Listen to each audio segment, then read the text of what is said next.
so much for joining in. I know that we already have people in the chat room, and I hope that it will be more than a chat room. That you'll actually pick up the phone and get on the couch and chat with me. And tonight's episode is about how do you know that you're in a toxic friendship.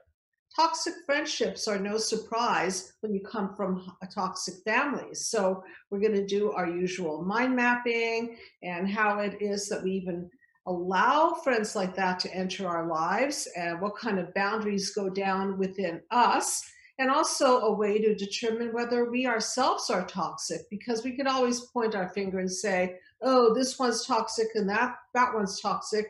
But I always like to check in with myself and ask myself, am I being fair? Am I being toxic? Am I not respecting somebody's boundaries? Am I out of place in my solicited or unsolicited opinions? And so I think the first place to check is with yourself.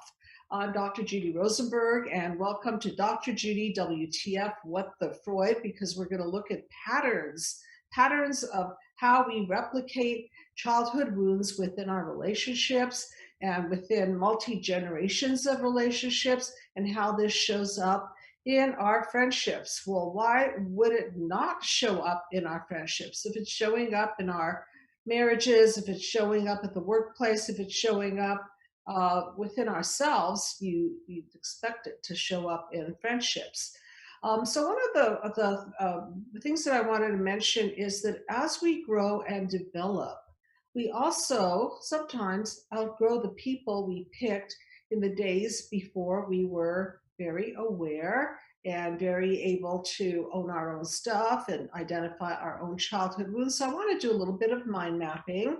And first of all, for those of you who are not familiar with the mind map, mind map is a system of healing human disconnect, a system of healing childhood wounds, how they react within you, how they embed and encode in you, how they create chaos and defenses, and how they break you down. And most importantly, how to morph out of all that mess. And so if you're listening in, please do call. This is a call-in show, and we are live tonight. So I do encourage you to pick up the phone and call in and share your story. So let's talk about the obvious. So obviously, people who disrespect your boundaries, not the most enlightened and great friend to have. People who are toxic in the sense that you've got to really watch what you say around them. There's almost like a feeling of walking on eggshells. How about people who put you down? I'm sure that many of you listening in have had friends that have put you down and made you feel less than. And now there's also a bunch of other signs that your friends are toxic. So I'll just kind of ramble them off, and I'm sure some of you will identify with this. Friends that are jealous of your other friends. So these are friends who will give you a dirty look if you talk about how great a time you had with another friend. It's just not okay for them not to be number one. And so this is a kind of friend that you will have to limit your conversation with, because you don't want to tell them how much fun you had, because you're not going to be met with, that's fantastic, I'm so glad you had a great time. Now, other signs that your friend is toxic is that they are obsessively needy. Have any of you encountered a friend who is always needing this and always needing that, and they're borrowing things from you, or they need a compliment, or they need your advice, or they violate your boundaries in the middle of the night by calling on your cell phone and texting you, and they always need something? Usually they don't always reciprocate. So this is a problem. And then there are those friends who absolutely will copy you. They will copy you because they're trying to steal your narcissistic goodies. So if you've got a great idea, they may copy your idea. If you've got some sort of a I don't know, philosophy that sounds good to them. They might copy that particular philosophy, and not only because they agree with it, but because this goes a little bit deeper. But oftentimes, when people behave like this or show signs of it, is because they're not fulfilled within themselves. So they've got to borrow something from you. Is that a call coming in? No, we don't have a call right now. Okay. Okay. The other sign that you're in a toxic friendship is that they compete with you. So instead of being happy for your promotion, being happy for that good grade you got on the exam, or being happy for your engagement, they will actually compete with you and try to outdo you because your happiness is actually injurious to their sense of self. And so that's why these horrible behaviors pop up. So another sign of toxic friendship, I'm just kind of going through articles, is that everything is about them. Have you ever had a friend where no matter what happens, you talk about yourself and they turn it right around and they make it about them? And so I'm going to take it from there and just mind map how this dynamic is born. So look, here's panel number one. 1, 2, 3 represent the past. So panel number one represents our wounds of childhood, and these wounds include smothering, controlling, sexual abuse, verbal abuse, physical abuse, and abandonment. And so if you've been primed by your family of origin, usually mom, dad, or your primary caregivers, if you've been primed by them to be ignored, to be put down, to be controlled, to compete with you, then it would be more likely for you to let down your boundaries and allow people who do same to you. So that's why it's not just good enough to ramble off different ways that people abuse a friendship. It's really, really important to self reflect and self correct and make internal adjustments so that we can A, recognize these patterns, and B, draw boundaries so that we don't embroil ourselves into these patterns and waste our time and feel demoralized by this. So just some of the things that I see in my personal life and in my own private practice. One of the things that I notice is that a toxic friend is a demanding friend. I want to elaborate a little bit more about that, and then we could source it back to cause. So I've been certainly around people who it's just never good enough. Go to the restaurant with them and they send back the food, or they demand to sit in another place, or they demand to have the heater turned up or down, or the seating twisted this way or that way. It's almost like you're with the three little bears in the three chairs. This chair is too hard. This chair is too soft. The porridge is too hot. The porridge is too cold. And it's not because they're just experiencing this once or twice and being kind of fair to themselves about it. It becomes a pattern. And it becomes a pattern where it will show up over and over again, no matter what the social circumstance is, leaving you feeling like, I want to be a good person. I do want to make sure that they're comfortable and that their food is nice and warm and not too spicy, or their seating is not in a place where they're too hot, or having sunlight streaming into their eyes. That goes without saying. It's just that kind of crosses the line when you'll hear something like, "Do you mind sitting in that chair if we switch chairs because the sun is in my eyes?" And then you stop and think for a second. Wait a minute here. If the sun is in your eyes, if I sit in that chair, the sun is going to be in my eyes. So do you see the disconnect? Do you see the lack of ability for that person to put themselves in your shoes and make it only about their comfort? So, what can we know about people who do these kinds of things? Put you down and incessantly complain and always take and are jealous of your friends and copy your clothes, your haircut, or your whatever it is. What do we know about them? We know that they're injured also. Well, who isn't? Who comes out of childhood uninjured? So we can know what kind of injury took place with that person because we can dial it back via the mind map back to the cause. So let's just say that a person is unable to be in their own skin. They're always hot, too cold. The food is not quite right. The sunlight is not quite right. So this is a person who I would think is quite dysregulated, meaning that they didn't have the mirroring, they didn't have the attunement, they didn't have what Winnicott, a psychologist, calls good enough mothering. And if they didn't have good enough mothering, then what are they going to do? They're going to project these feelings into other relationships. And if you tend to be a people pleaser, it'll be very easy for them to enroll you in being helpful and compliant and feel sorry for them and accommodate for them and make excuses for them.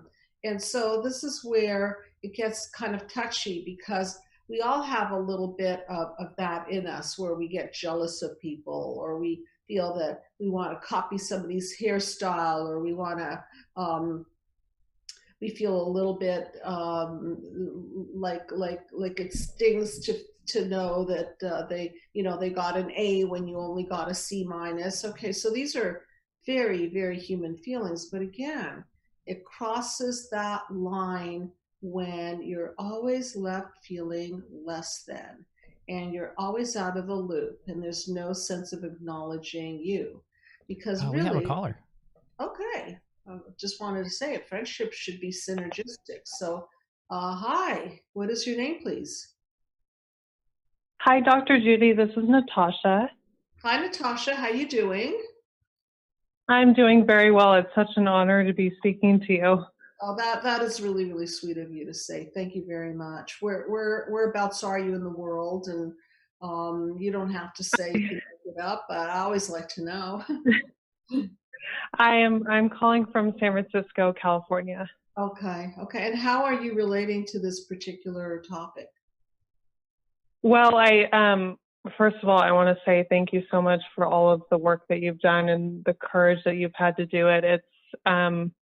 I know I can speak for myself and the fact that it's been life-changing for me, but I know it has for people around the world too. So thank you very much. I found it really, really interesting, the topic that you were talking about tonight. I won't go into detail because I know that in terms of just from some things from my upbringing, I know that I have been, I think I have been modeled some sort of ways of, attracting certain people into my life. And I've seen that with some of my friendships, not all of them. I mean, I've had a lot of luck to have some really, really, really great friendships in my life too. But I thought it was really interesting when you said, that's when I called in, when you said that friendships, like toxic friendships, can be demanding. And because I know that that's what I've struggled with a little bit in my life, like kind of saying no to certain people and kind of that feeling of a little bit of that guilt. Yes. And so, yeah, you hit the nail on the head with that. But kind of one of my, actually, and I thought that this would be kind of a good, also another good point, and more so a question for you too, that I would love your advice on is, Sure. I've noticed this with certain people, but especially with certain friendships that tend to be a little bit more on the toxic side. How come those people can create so much self-doubt in me. Like I can be having like a really good day and everything can be fine. And then a certain person will say something, and it's not just anyone, but it tends to be that type of person that we're discussing, but they'll say something and it has never even come into my mind before. But then all of a sudden they say that. And I mean, all of a sudden I'm like, okay, well, what if they're right? Or like, I feel like it's almost like a brain control thing where I don't have control over my own mind. And it really does bring up so much doubt. I'm like, okay, well, what if they're right? And all this. And then I'm left thinking that for a long time, but I'm really curious as to your input on that and kind of why it happens. And I'm totally going to break this down for you. It'll be very understandable. Have you read my book, Be the Cause, Healing Human Disconnect? Oh, yes. You have. Yeah, it's Have fabulous. you done any of the mind map work via with the therapist or the video or any of the work? Yes. I watched your videos too. And it has been, I mean, trust me, it's been extremely helpful for me in my life. But I think I still struggle with really, maybe it's more so me just knowing myself. I'm not sure, but there's some times where I guess maybe I like to see the good in people. I'm not a perfect person either, but I think I just have a hard time really believing that some of this stuff can be possible. You know what I mean? So I'm going to explain it from a few angles, and I'm specifically going to point to panel number 3, which is our negative core beliefs. So we all have them. It's important to highlight them and then dismantle them, because negative core beliefs then become trigger points for us. And so when a particular person says something, does something, it's not so much that what they're doing is the cause of the problem. It's more like they're the trigger of the original blueprint. Okay. Right. So okay. Without knowing your negative core beliefs, and if you know some of them and you want to share some of them, we can maybe connect the dots to what it is that your friend is triggering. I know a big core belief of mine, and I won't go into detail in terms of my past, but it's really, really strong in me, and it's that I'm unlovable. Unlovable. And okay. Yeah. Okay, so let's take that as an example, okay? And it is amazing. I just want to say how really, really amazed I still am after years and years of doing this work, how important it is to discover our negative core belief. It's sort of like um, discovering the psychological tumor, if you will. I call it the psychovirus because it makes us psycho. And these negative core beliefs come from the cause. They come from the blueprint of mom, dad, primary, secondary caregivers, multi-generations of people. And how do they get into our head? Because they're put there. Either they're put there directly by calling you names, certain treatments, acts of omission, acts of commission. And let me draw the distinction. Commission would be somebody saying something to you or hitting you or doing something to you. And the omission part would be not protecting you or not standing up for you, okay? Or protecting you in some way. And so the unlovable part is originally blueprinted in by your family of origin. And then along comes a friend and says something that will trigger that core belief. Okay, so do you happen to recall what it is that your friend said that took you down into chaos, defenses, and breakdowns? Oh, that makes so much sense. Oh my gosh. Are you getting it now? Yeah, no,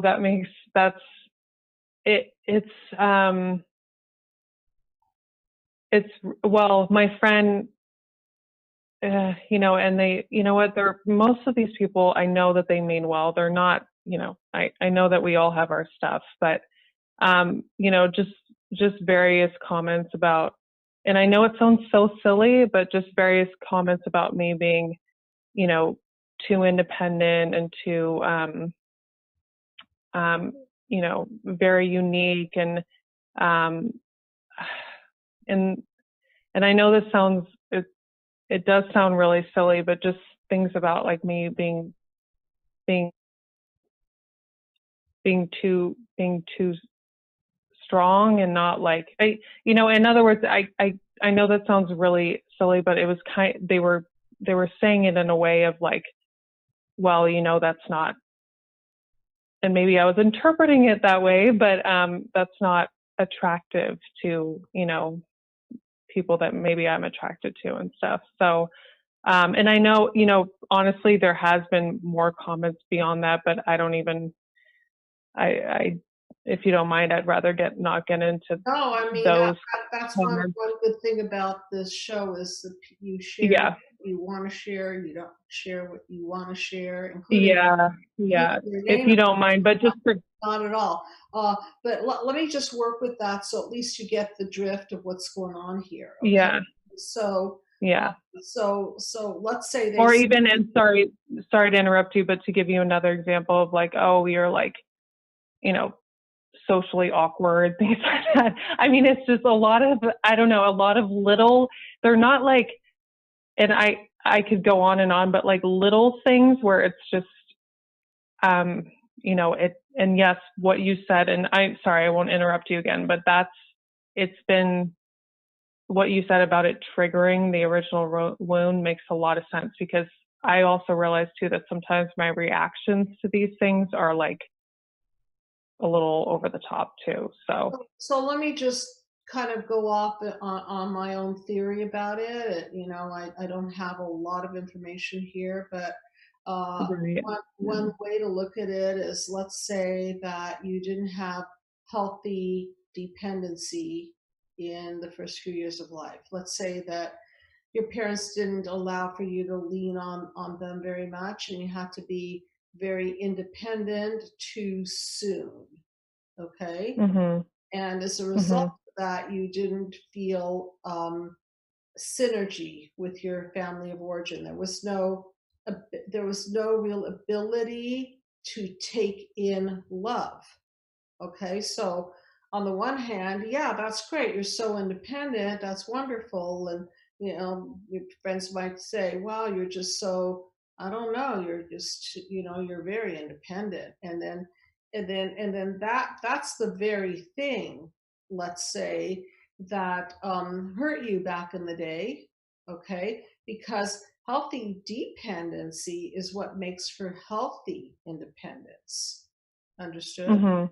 Okay. Right. Absolutely. Yes. Yeah. You didn't have that healthy dependency, then you might feel like you're in kind of like a little bit of an isolationism, and you've got to be on your own. Yeah.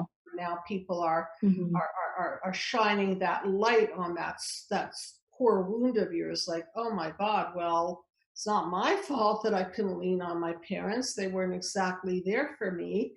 And now I'm unlovable because I don't really allow love in, and people are noticing that I'm so independent that they don't know how to add value to my life because I had to close those boundaries back in the day because nobody was really adding light to my life anyway. So now I've locked that down.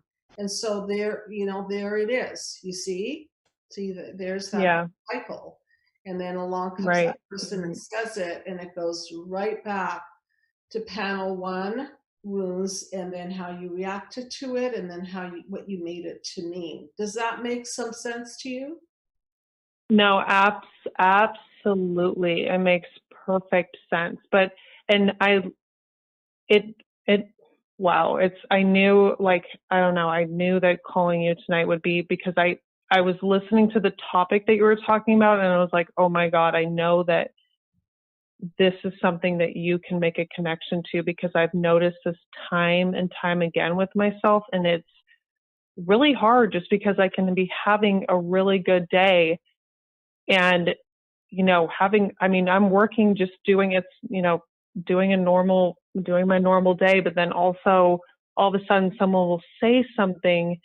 And that's where I know a lot of times it doesn't even, the reaction that I have, I don't lash out at them, but I just kind of, unfortunately, I go in myself and I'm just like, I sit there and I wallow in my mind. But I know that I, I know that it doesn't make sense how strongly I react to it.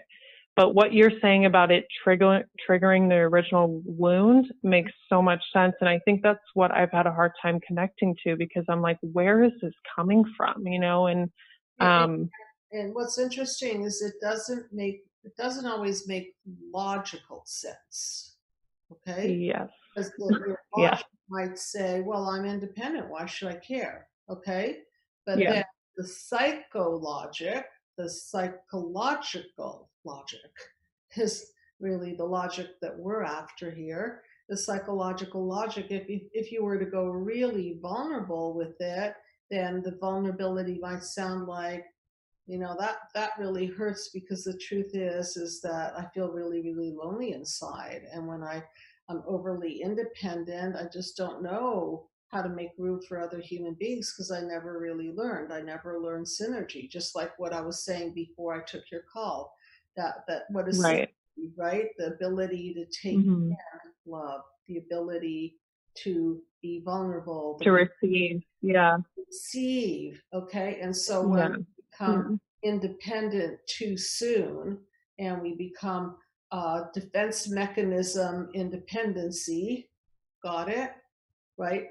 hmm, We don't take in. And then there goes our wish and dream to really be loved on that deeper level. And what do we get in exchange for the love? Is we get, oh, well, at least I'm protected. I'm independent. I don't need anything. But really, is that what we really need? Do we need to be no, yeah, protected? We need to connect. That's what nourishes us. right. Yeah, at the end of the day, it's unfulfilling. Yeah. Yeah, that's so interesting, because to be honest with you, now I'm making the connection, because even other little comments, like comments about my looks and things like that, now now that makes a lot of sense. I think I still it's something that I'm going to have to work on, just because I know the self-doubt is, I always want to believe that other person first, versus me being like, no, this is actually like, this is illogical. It's not, that it's connected to that belief that you say is, because one of the things that I love about what you say is that because it's when it, like how we're like plants, like if we don't feed ourselves and water ourselves with the right thoughts, Right. and it's Psychological nutrients. obviously Hmm. right, when it's not healthy, it's not working. Right. And when something's not working in your life, it's obviously not for you. It's not healthy. And that's been one of my favorite teachings that you have ever like taught me, is because I think it also makes a lot of sense. It's like And your it's your biology background. It makes so much sense.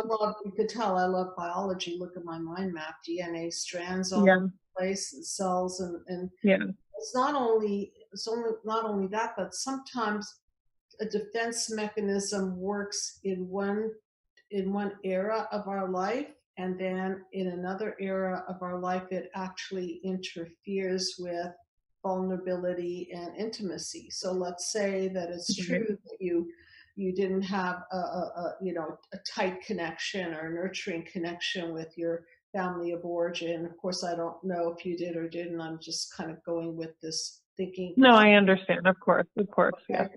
And so if that's so, then it would make sense that you don't want to connect. It would make sense that you'd want to form a harder wall against people and take off in the independency direction. It's just that later on, now that you're grown, and your family of origin maybe isn't the main connection that you have in life, and maybe you want other connections. You want to clear away those shadows from the past so that you can make room to connect with people. So, in other words, what I'm saying is sometimes it's really, really important to recognize that defense mechanisms that we used to use and used to be helpful to us no longer work for us and they're outdated. So, we've got to update the files. Right.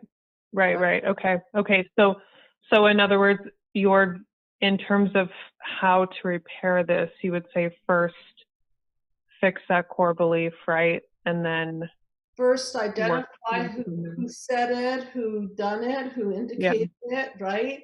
And then what your reaction to that was, and how you encoded that thing, and then go on the journey of dismantling it. So rather than implode with it or explode with it or have it triggered, one of the lines that I use in my book, Be the Cause, which by the way, the PDF is free.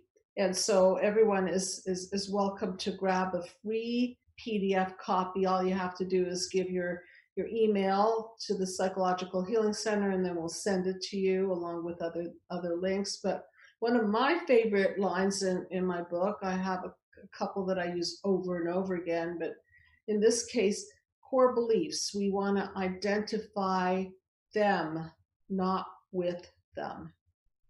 Okay. Right. See the difference? Right. Like, oh boy, yes. Yeah.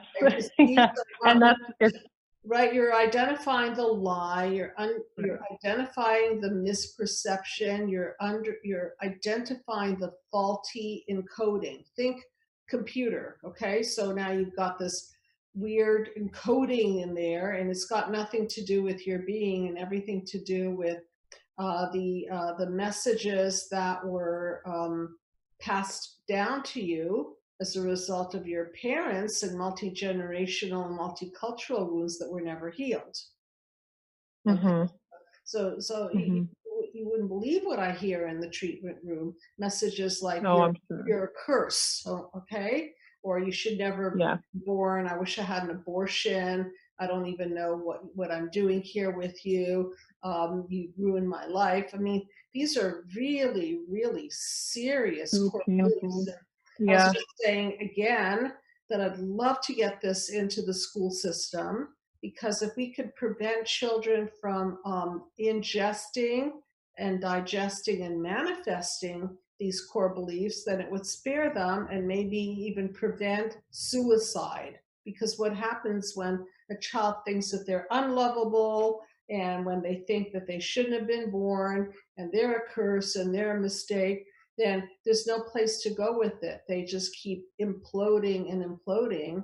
And the end game of panel 6 is suicide or homicide on the other end. And that's how serious this stuff is. Okay. So absolutely. Right. We're not on that end of the spectrum, but still it's very serious when you feel like you're in this double dungeon of darkness, where on the one hand you have to protect yourself and not get too intimate, and then on the other hand people are criticizing you because you're not letting them in. You're too independent, and then you're thinking, well, how am I ever going to get love, really? Because if I protect myself, I'm not playing the better game of life of intimacy. And if I expose myself too much, I might get, I might get hurt. And so it's kind of like checkmate, trapped. Right. Okay. Right. Your question, we've got to go through panel 1, identify the wounds, the reactions, what you encoded in there. We've got to take down the old archaic system gone wrong, which is panel 3. We've got to deconstruct it and proactively take it down and look at the defense mechanisms built around it. And then we process the psychological feelings around it, so that you're not imploding, you're not exploding, you're not projecting, you're not attracting toxic friends because your boundaries are out of joint, or you're not being a toxic friend because you're so full of emotional pain, you're just kind of vomiting all over everybody else and dysregulated, Right. expecting everybody to regulate you and be there you expect everybody to be their 911 call, that's not going to make Yes. friendship. Yes. Mhm. Mhm. Absolutely. Absolutely. No, um this this makes so much sense, and I thank you so much for your time, and I feel so lucky that I got to speak to you tonight. Thank you so much. Thank you for I the you know, opportunity to illustrate this because see that's why it's I try to tell people this, but it doesn't always go very well. When you're in traditional therapy, and you're just venting and you're just talking and you don't have a strong treatment plan, or even if you're the most brilliant person in the world and you've got all this information about boundaries and narcissistic abuse and this, if you don't have a from through to model to take people from the wounds of childhood through deconstructing them to shifting them out, then all that gets accomplished is that the person will say, "Ooh, that's a really smart therapist. Ooh, that's a really smart statement." Ooh, but they're not yeah, really getting to the core. They're not really going through yeah. the process. Mhm. Mhm. No, So absolutely, and that's what I appreciate about your work, because really it's and I keep going back to it. So thank you so much. I really do appreciate your time, and very well. hopefully it's been relevant. Yeah, hopefully it's been relevant to the topic, but I do think it's interesting. I do think that friendships have a lot of, you know, it's they're a big part of relationships in our life, and so we also, I've learned that I have to look at that side of my life too. So Right, very, right. very interesting. You're, you're very welcome, and thank you for allowing me the opportunity to illustrate this so that people can continue to learn. Yeah, absolutely. I do thank you for your time, and I'll keep this in mind, and I look forward to the rest of your show and the shows coming forward. And thank you again for your time. Have a great night. You're welcome. You do the same. Okay. Thank Okay, you. Bye so bye. welcome. Good night. So it's not just a show on are you involved in toxic friendships and let's make a list. They're always late and they don't respect your time and they demean the value, destroy you, and uh, they they are jealous of you, and we can make lists, but that's not really very interesting because we all know these things. What's really interesting is to understand, how the heck did you allow these people in? Okay, so here you are with these toxic friends, and then there's all this advice of how to get rid of your toxic friend or how to set boundaries here. But let's source how the heck they got in there in the first place. And my my explanation is back to the mind map, that if you've been primed to be taken advantage of, if you've been primed to be a little slave to your parent, if you've been primed um, to be demeaned and devalued and destroyed, well, no big surprise that you would attract and allow for friendships like this. So now what? Okay, so now what? So now what is, you start to learn, you start to grow, you start to understand yourself and your wounds and reactions and core beliefs. And by doing so, you can even understand their wounds and reactions and core beliefs, because you can see that someone who is jealous of you may be projecting on you a sibling rivalry type of dynamic. So maybe your clothes remind them of the sister that got more clothes than they did, and so now they're unconscious of it, but you're feeling the burn of it. You're feeling that they're not exactly happy. Okay, so now you could start thinking like a shrink. As corny as that sounds, that is what you learn to do in the process of this journey. Is you start thinking like a shrink, and you can start breaking it down and not only understand your own core beliefs, but what's behind your friend's negative core belief. Now, I'm not expecting you to play psychologist here, but at least you can know that it's not personal, And at least you could see that if they're using you to self-regulate, then perhaps they might have some problems with being having been mirrored in the first few years of life and having been nurtured, and maybe they're out there on the other end of the spectrum, so dysregulated that they're exhibiting borderline personality qualities of feeling constantly abandoned and needing a lot of soothing and smothering. And, we can have compassion for people like that. And at the same time, we can also set boundaries with people like that, because it's no use for your compassion to be used to drain you. Okay, so I want you to really understand that just because you're compassionate and empathic and wanting to help and wanting to please, there's a line where you might find that you're energetically drained, and that whatever you do isn't good enough. And no matter how much you help, it's not helpful enough. And that's because people have a hole in the soul.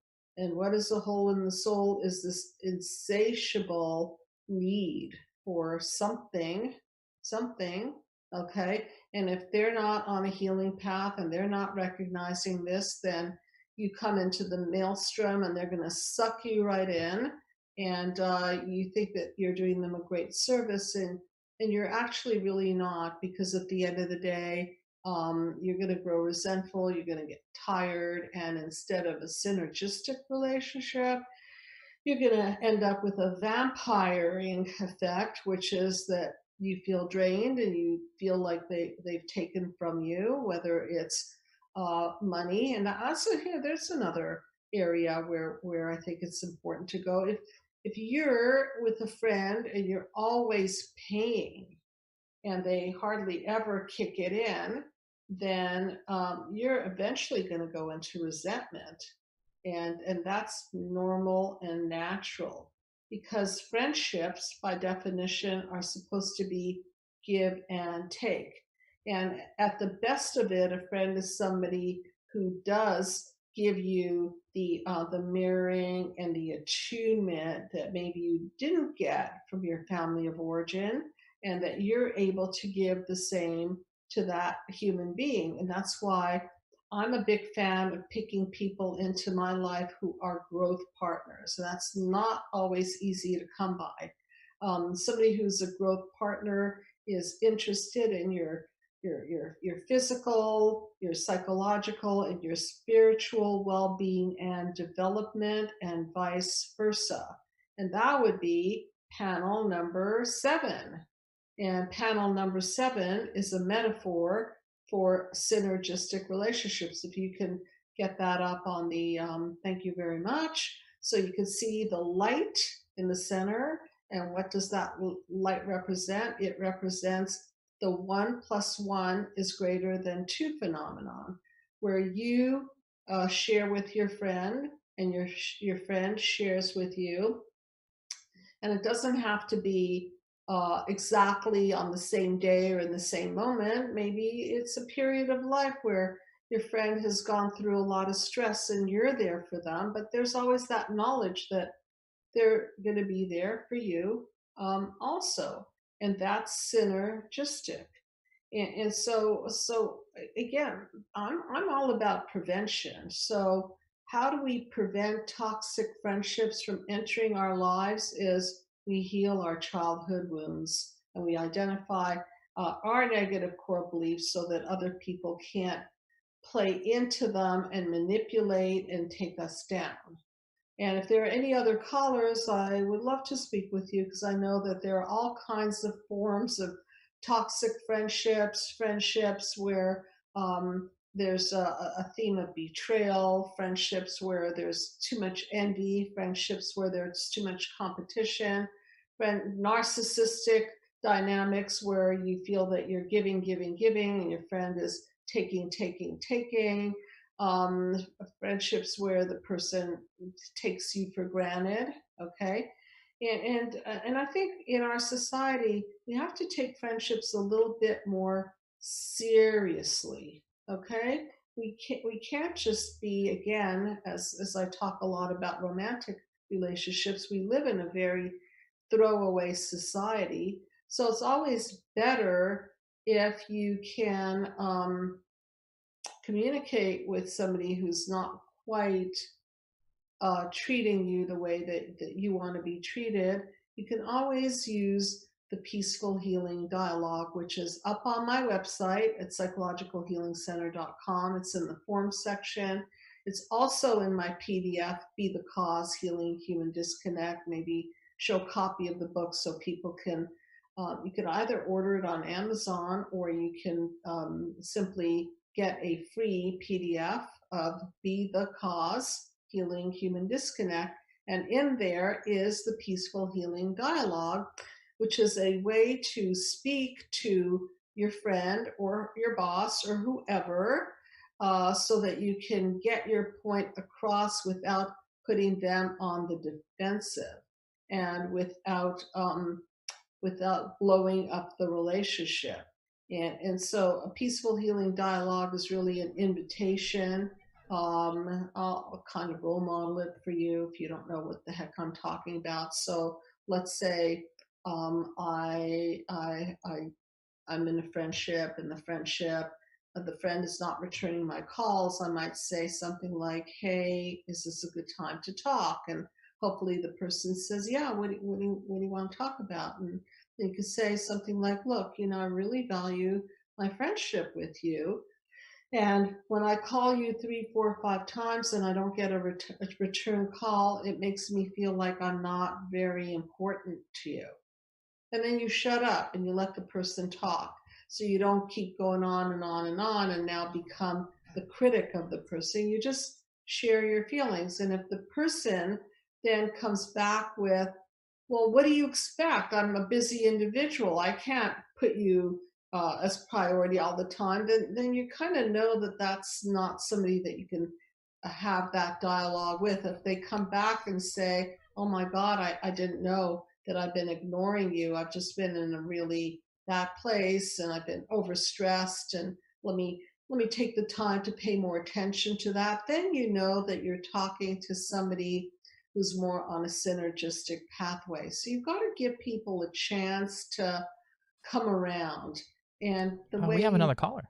okay, great. And hi, you are on the couch. And what is your name, please? Louise, hi. Thank you so much for calling in. So what is on your mind tonight? Well, I guess I've always been I heard the first caller and I really resonated with her. Mhm. I've had the same friendships all of my life since I was a small child. And, but I have to say that I get the experience that some of my friends are toxic and they're mean. And Yes, I find it hard to kind of set good boundaries or even know if it's okay for me to set those boundaries. yes, Yeah. yes. Yeah, and I too have friends from all walks of life, and the healthier I get, the less tolerant I get of that. And so I'm not a huge fan of eliminating people unless absolutely necessary. And so Hmm. sometimes you just sort of you just sort of limit your contact with them, or you have the kind of contact with them that will uh, gain you a more positive experience. Or maybe it's just that you have stuff in common with them, like tennis, or you like the same, I don't know, whatever it is that you like, same type of food, recipes. And then you play the game of life based on something that works for you. So I'm not saying you've got to confront and eliminate everybody. I think that we may end up with very few people in our lives, but then again, it's a balance, right? That if it's that destructive and that toxic to you, then you got to be the executive decision maker here. And some people you need to really limit, or even let go, and that happens in life. We do outgrow friendships. Yeah, And, I think I have. I think I just feel that I feel kind of, I don't know, like dirty even after talking to them sometimes. I feel put down, and okay. I want better for my life. I do. Okay, so one of the things that you can do is just simply say, ouch, that really hurt my feelings, and see what they say. And if they say something like, "Oh my God, you're so sensitive," that's not a good sign. Or like, "Oh my goodness, I didn't know that, that I can't be honest with you." That's another not Yeah, such a good sign. it's that kind of feeling. It's, Yeah, yeah, just well, like that. not a good sign. And then like, there's only so much you could psychoeducate people, and it's amazing to me that people are brilliant at math and chemistry, and they're doctors and they're lawyers and they're politicians and they're artists and they're authors, and we're so educated as a society, but we're not very psychoeducated. And so, with all of the goodies that we gain for ourselves educationally and financially and so on, we've got to catch up. We've just got to catch up with our mental health. And the people who are really working hard to self-reflect, the very big quality that I look for in friendship is the ability to self-reflect and self-correct. If you don't have a friend who's willing to own their own stuff, that's a problem. Because what are they going to do? Make it all your problem? Project everything on you? Yes, You down? yes, and Yes, I'm so yes, yes. tired of it. Yeah. Yes, Yeah. yes, yes. And so when you get tired, then I think one of the things is just start backing away and not responding too much. And truly, if you can't have that peaceful healing dialogue with some minimal, hey, I didn't know I had that impact on you, or my goodness, I had no idea that I've been ignoring you, you're right, I've not been in a good place. If there's no consciousness of owning your own stuff about it, then the friendship is pretty doomed. Don't you think so? Yes, and I'm ready for it. I'm really ready to close a couple of doors, and I want more intimacy, and I want to be communicating with people that are even able to have the peaceful healing dialogue. Well, okay, so I one just, yeah, thing, I want better. no, I was just going to say, what you can do is you can give them a free copy of the PDF and say, here, read this. I'm inviting you to grow with me.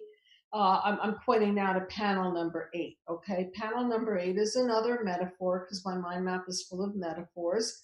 And 8 is about teamwork, about who you're going to help up the ladder of life and who's going to help you. So if you look at panel number 8, you see this DNA strand, and it's a metaphor. If you could put that up, I'd appreciate it. That silver DNA strand. And it is a metaphor for people holding on to each other and helping each other evolve up the scale of life. Okay, so it's a ladder. It's either we are evolving together or we are devolving. So you can always extend the invitation to them to say, look, I've learned so much, and I'm really wanting people to be growth partners with me, and I'm hoping that we can stick together for the ride of life and elevate each other. And love you to read this, and it's pretty easy to understand, and maybe we could talk about it. I mean, what's the harm, right? I mean, Wow, I just learned so much. Oh my gosh. Yeah. yeah, I mean, that's my big dream too, is that everybody knows how to process, and they stop projecting on each other, and they stop imploding within themselves, and they stop guilting and shaming and cutting each other off unnecessarily. I mean, that's the big dream, and that that the more people that are healed, the more fun life can be, because then you've got all these growth partners and people that you can be vulnerable with, and people that truly want the best for you, and you want the best for them. So it's not just tear Yes. you down, be jealous, and hope that, you gain 20 pounds because I gained 40 pounds, so I hope you gain another 20. And it's just all this stuff that we deal with on a day-to-day basis, where we're just not really having these synergistic relationships. And so it's important to look for them. It's important to be one of them. It's important to try at least to get people to start thinking that way. And we haven't been thinking that way. No, and I really love your work. I love your book. I've got the Mind Map series, and yeah, I'm going to look at this issue because I really haven't before. Thank you so much, Dr. Judy. You're very, very welcome. And everybody just keep learning, because it's subtle. And the more you learn this, the less you will be at the effective life. That's why I call my book Be the Cause, because we don't want to be under the bus. We want to be driving the bus. And then I have my video series, the 9-panel Mind Map Journey to healing. And you can pair that with services from therapists on my staff. I have wonderful people who I've trained in the mind map system, and they can walk you through the steps. And again, it's not only a therapeutic process, it's a psychoeducational process, which then relieves you of being in therapy for 3 months, 6 months, 1 year, 3 years, 10 years. I can't tell you how many people come to me and say, I've been in therapy for 3 years, 5 years, 10 years. And then I'll look at them and say, what did you learn? And I get blank looks all the time on that question. So you will not have a blank look on your face, because you're going to be learning and connecting the dots, and then you'll be able to process your own feelings. Okay, so feel free to call in. We give away 15-minute free consultations all the time. I'm happy to help and pair you with the right therapist on staff. And it's really, really an honor and a pleasure to elevate people and psychoeducate people. And there's nothing better in my world than to make a difference in another person's life. So thank you for being a part of it. I really appreciate the opportunity to heal human disconnect. And feel free at any time to check in at the Psychological Healing Center. Good night, everybody. If you've enjoyed my show, please subscribe to my channel. If you need help, please call the number below.